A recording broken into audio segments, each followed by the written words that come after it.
Ahoy there, YouTube! I'm back again today for another game review. And today we're excited to check out the Pirate's Flag from Card Lords. This is for ages 8 plus, take about 30 to 60 minutes to play. It's for 3 to 6 players. And in the Pirate's Flag, you're going to be taking your little pirate ships and you're going from the Dread Sea trying to get the Pirate Flag. So you could be the Pirate King, but it's not going to be that easy because everybody wants to be the Pirate King. And everybody's going to be battling each other, playing cards, moving around the board, going down waterfalls, doing all sorts of piratey stuff with the hopes of being the Pirate King. It's a very light, family weight, roll and move game, but is it good? Let's open it up and I'll tell you what I think. Alrighty then, we're going to take a look at what you're going to get inside of the Pirate's Flag. So first and foremost, we have our handy dandy rule booklet. It is 12 pages, double-sided, full color, full of pictures, illustrations, examples, and it's pretty well done. It should have you up and running in no time at all. I will say, there might be one or two questions you have, but most of them are pretty obvious. And also, some of the images are a little bit blurrier than you would like them to be, especially in the example section. Like, they refer to specific cards in the examples, and then you can't actually read them because they're all blurry, unless you really squint. So it's kind of an odd thing. I'll talk more about that later. But anywho, what you're going to be doing in Pirate's Flag is you're going to be trying to take your little pirate ship, and yes, they are really cool-looking miniature little pirate ships. You're going to be going from the Dread Sea all the way over here, trying to get the Pirate's Flag over here, which is actually in a little hole in the board, which is kind of cool, and then taking it back to the Dread Sea over there.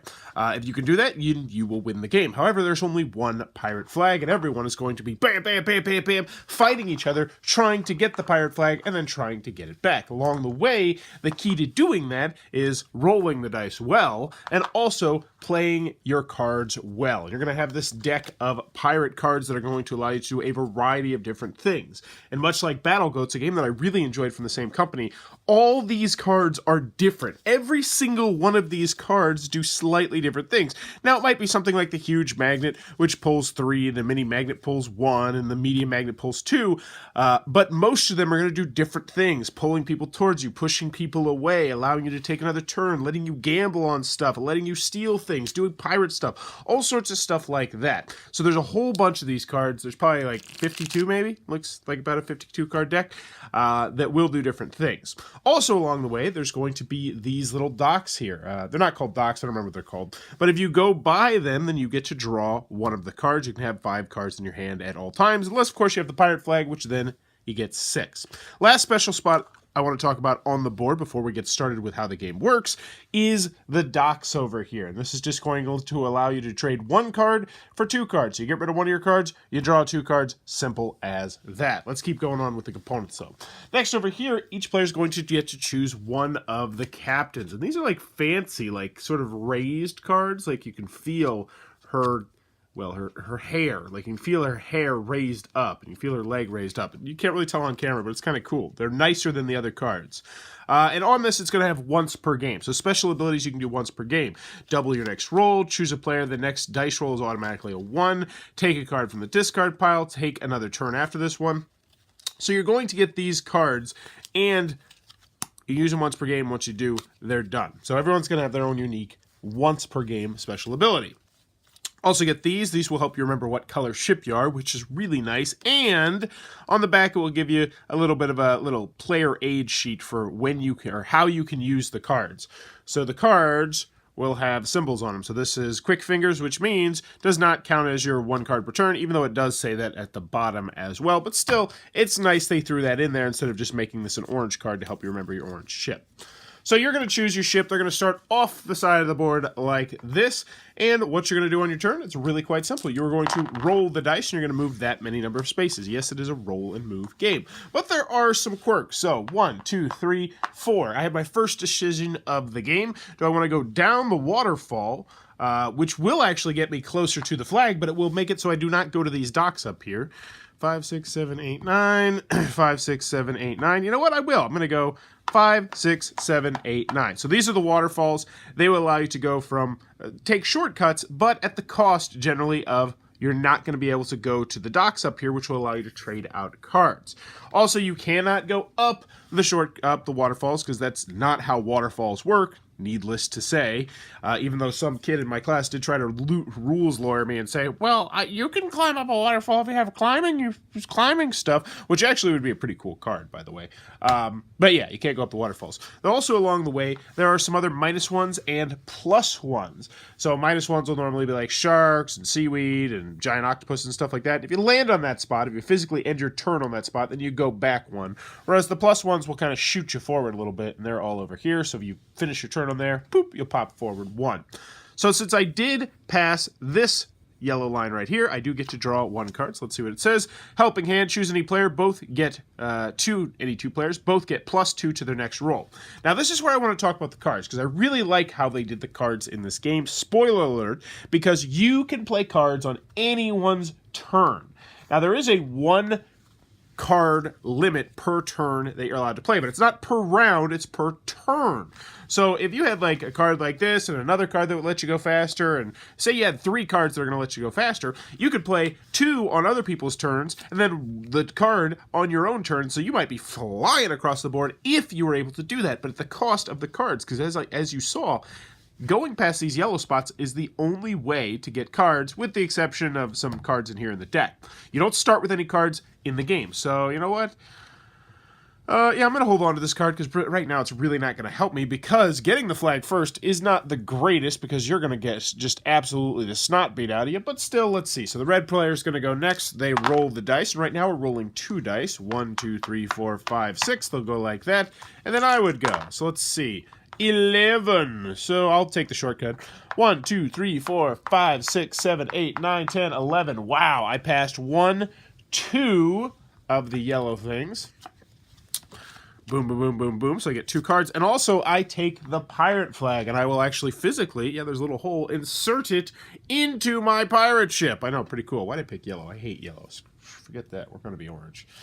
All right, so I am the Pirate King, which means now my hand size is 6. But now one of the big changes in the game happens, because instead of rolling 2 dice from now on, you're only going to be rolling 1 dice. Now, one thing they do recommend in the rules, and I actually really like it, especially in a game like this, where you're going to be playing a lot of cards, and you're going to be looking at your cards to see exactly when you want to play them, your turn is not over until you pass the dice. So it's got the Catan rule there. But from this point forward, now everyone only rolls 1 die. Thematically, not sure how it works, but hey, I think it works, because you don't want somebody just getting like, oh, 12, I'm back, I win. So 1, 2, 3, 4. They would then draw themselves a card. What they get? Tricky Typhoon. Swap locations with the player within 3 spaces. Does not count as your 1 card per turn. So that one could be very useful later on. And so now I'm going to be heading back. Now this is another thing that I wanted to mention. 1, 2, 3, 4. And I would draw another pirate card. Hooray. You can choose whichever direction you want to go. So I might be like, yeah, I might kind of want to go this way, or I might kind of want to go that way. Obviously, I'd want to go that way to go to the docks, which actually will show you how the dock works. Dock works. Trade in your 1 card, put it in the discard pile, draw 2 cards. There you go. Simple as that. Boom. Now I have 2 cards. But you can choose the direction that you want to go. So let's say that I'm going this way, but then the Pirate King somehow gets this way. Well, then obviously I want to go the other way so I can go chase him down. But let's show you how combat works. Let's say I'm right here, and the attacker is coming right at me. The red rolls the dice. They go 4. They automatically stop on the spot with someone that has a flag. You only stop on a spot if they have the flag, though.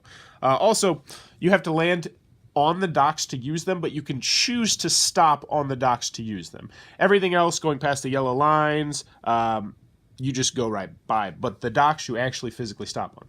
So now we get into our battle. And the battles are pretty straightforward. You're both going to roll a dice, and let's pretend that red won. Hooray! Red wins. Boom. Which means they now have the flag. And they also get to roll to escape. Now, this is one issue that I have with the rules, and I think it's just the wording. I'm pretty sure that no matter what you roll, you just get to move that many spaces. But it says in the rules that you have to roll to escape. But then it doesn't say that there's any certain restrictions to actually escaping. So I think just whatever you roll, you get to do. So I move 5 spaces away, which 1, 2, 3, 4, 5 is huge. It's going to be really hard for this other person to catch up to me. Potentially, unless they roll a good number. And now it goes back to the orange player's turn, and let's see what they can do. 2. Ow. 1, 2. So let's take a look at their cards and see if they have anything that help. On your turn, instead of rolling, take the flag from a player within 2 spaces of your ship, then move 1 space. Not going to work. If the player holding the flag is closer to the Dread Sea than you, move 3 spaces. Boom. Let's see. So that one's probably the one I'm going to play. Well, let's keep looking. On your turn, take the flag from a player within 1 space of you. No. Choose any player. Both get +2. No. So I'm going to play this, and I get to move 3 spaces closer. 1, 2, 3, which means ha, ha, ha. It's going down. So orange is black, red is purple, and orange takes the flag. Biggity, biggity, boom. Now, it's still technically my turn, and I've already played a card this turn, but let's see if any of these are going to help me. Does not count as your... On your turn, take... Or move 2 spaces. So, yeah, I would... Well, first thing I'd do is I'd roll to escape, and I get a 6. 1, 2, 3, 4, 5, 6. And then I'd use this, and I would break their heart because I'd move 2 spaces, and bam, I'd win the game. And yes, card management is the name of the game with this game. But that, in a nutshell, is what you're going to do with the Pirates flag. Alrighty then, the Pirates flag from Card Lords. What are my final thoughts? Let's go over the pros. Let's go over the cons. First, on the cons side, game's not going to be for everybody for a variety of different reasons. The biggest con that I have of this game is that it is primarily a family weight game. I did play it with adults once, and they enjoyed it enough. And I will say this. If your game group plays lighter games, like think Splendor, think Century Splice Road, think Pandemic, games like that, then this one probably will go over well. If your game plays anything that's heavier than that, I think it's going to be one where they'll be like, yeah, that wasn't bad, but then they're probably not going to want to play it again. It's definitely aimed at more of a family audience, which I'll talk a little bit about later because I played it extensively in my classroom. Continuing on with the cons, some of the cards are a little bit confusing for 8-year-olds, because I did play this with 8-year-olds. I actually played it with a 7-year-old, and some of the cards were just a little bit confusing for them, so you might have to help them out from time to time, or make sure you emphasize things like, you can play cards when it's not your turn. You can play cards when it's not your turn. Make sure they know that. Make sure they know what the cards do, and that they can play them when it's not their turn, because that is a huge rule in the game, and it's a huge disadvantage if they're not doing that. Another comment I have of the game is they did have the little bugaboo in the rules with the images, which is kind of annoying, where you can't actually... It's really kind of difficult to read what's on the cards. I'm going to assume that someone just copy and pasted an image instead of opening the image and then copying and pasting it. Why do I know that? Because I've done it from personal experience quite a few times. But it's not a huge deal. It's not a deal breaker. Also, I would like to know if there's any sort of number that you have to roll to escape from the boat, because it says in the rule booklet, and I'll even get to that page, read it, and I quote, because it makes it really sound like there's supposed to be, if the attacking player is successful in winning the battle, they capture the flag and roll again to try and escape, which would probably mean that you have to roll a certain number, but in actuality, you just roll and you just escape. So I'm not actually sure if there's some rule that was supposed to be in there, or if they just worded that wrong. I think they just worded it wrong, but who knows? Any other cons that I have with the game? Some cards will not be very useful to you at certain points. That's one con. You know what? That's one complaint that a little girl told me, so I wanted to make sure I mentioned it. She didn't like how some of the cards are like, they're useful no matter what. It's like, you can do this or you can do that. They give you like choices. But then some of the cards are like, well, I have the pirate flag, so this isn't useful. Or I don't have the pirate flag, so this isn't useful. And it's like, well, but you're going to get the pirate flag, so it doesn't really matter, and that's my honest opinion on her con, but I did want to mention it because she is the target market here. But moving on to the pros, I'm really nitpicking at this point. Pirate's Flag is a great family game, just period. If you're looking at this as a family game, I really enjoyed it. One last comment I have with the game, I liked it better at 4, 5, and 6. I did get a chance to play it at all 4 of the player counts, and I liked it better at 4, 5, and 6. I think 4 and 5 was the sweet spot. 6, you had a little bit of too much draggage in between turns. It wasn't terrible, but it's just, once someone gets the pirate flag and everybody's clumped up together, you're probably always going to have combat each turn as long as people roll well and people are using their cards properly. But we're going to have that. Also, one last other comment I want to mention. I told you that was the last one, but there's one more. This does have a Munchkin-esque vibe, where when someone has the flag, everyone is trying to kill that person, and it can come down to just who's going to lose their cards fastest or who's going to still have cards remaining at the end. Now, that's a huge con that most people have with Munchkin. This game is much shorter. It says 30 to 60 minutes. Honestly, I'd say it's more to the 30 to the 45-minute range, unless you're talking about your first game where you're teaching the game, and even then, I think ours was still about 35 minutes with 4 players. But yeah, that's another con of this game. It is going to come down to who can use their cards best and who's going to have cards at the end a lot of the time, or the dice roll, because, yeah, that's another con I forgot to mention. It's roll and move, which is going to be a big turn up to some people, not generally to the family game crowd, though, so I did forget to mention. But moving on to the pros. I really like Pirates Flag. I think it is a great family game, and I'm going to be keeping this game in my classroom. I think the kids in my class would be pretty ticked off if I did not, because we played it back to back to back to back in my classroom. Yeah, they really enjoyed this game. They liked the cards, they liked the artwork, they liked the pirate ship miniatures, they liked being the pirate flag and doing piratey stuff and making the piratey noise when they got it. And for me personally, it had enough in the game that I was always interested in this game, no matter what. Because here's the thing, even if you think you're going to lose, there's enough cards in this game to make it so that you've got a shot. And I really love the cards in this game. And they did it in a game last year, 2 years ago, called Battle Goats. Criminally underrated. I might have given it a Bowers Best Seal. I don't remember if I did. But I love that game. I still keep it. We still play it probably once a month. And the thing I loved about that game was everything was different in the game. All the cards were different. And they did it again in this game. The deck of pirate cards, they're all different cards. Each time you draw one of those cards, it's going to be something different that someone else does not have. Well, they might have a more powerful or a slightly less powerful, but it's a card that someone else does not have. And I love that aspect of the game. It's not like one of these games where it's like, oh, I got that card. Oh, I got that card. No, you have to read each of your cards to see when is the best time to use that card. And I love when games do that. I understand that it doesn't cost a lot more, but it takes a lot more time in play testing, and it takes a lot more time in design to come up with all the different cards. When a game is able to do that, I think it really adds to the experience of the game, and this game does that. Also, I like how the board looks. I really like the pirate thing. The artwork is very well done. I thought the artwork was great. I like how you actually can physically put the pirate flag into the ships. All these little details that in most games are good, I think in family games are great, because it really helps immerse kids more into the game and get them more into the game. And if kids are more into the game, then obviously you're going to have less of them, getting bored or just doing stuff. I'm bored. And I didn't have any of that in my classroom. All the kids were actively engaged in this game the whole time.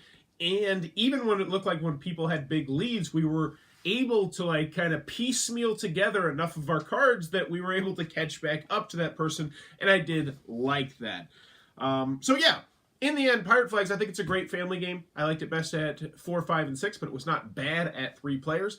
It's one that's going to go into my classroom collection. If I stopped teaching in my classroom, I think it would still go into my personal collection. No, I take that back. I know it would still go in my personal collection, because I just think it's a rock-solid game. They have, I think, 9 or 10 different captains, which have the 1 time per game special ability, all the different cards that have their own unique special abilities, strapped around a simple roll and move mechanism that is easy to learn, easy to teach, has a well-done rule booklet, and in the end, the Pirate Flags is a family game that I absolutely can recommend. And granted, it's only January, but it's my favorite family game of the year right now. But it's January, so hey, whatever. But yes, Pirate Flags, Pirates Flag, one I can recommend if you're in the market for a family game. If you're in the market for a game night game, probably only if you're on the lighter side, and I would recommend trying before you buy. So there you go. If you enjoyed this review, please be sure to click on that subscribe button down below. And if you want to support the channel, click on that Amazon link down below. Buy anything on Amazon with your normal amazing prices, and we'll get a couple pennies here and there from that. And in the comments below, let me know, what is your favorite pirate game of all time? Ooh, favorite pirate game of all time. That is a tough one, because I've yet to find my go-to pirate game. And I've heard some people mention a couple of them that I just haven't had a chance to try. I think my favorite pirate game is Libertalia, I want to say. That's the one with the cards, where everybody gets the same cards, but depending on when you play the cards, you're going to have different hands. If I recall correctly, I think that's my favorite pirate game of all time. I could be wrong on the name, but Libertalia. Even though I would like to see a Euro. I'd really like to see, not just pimping them out because, they sponsor my channel, but like a Tasty Minstrel Games-esque medium weight Euro that has a good theme that was a pirate game. Because I would love a nice Euro-y piratey theme. If there is one, let me know one in the comments below. But let me know in the comments below. What is your pirate game of choice? And as always, thanks for your time, YouTube.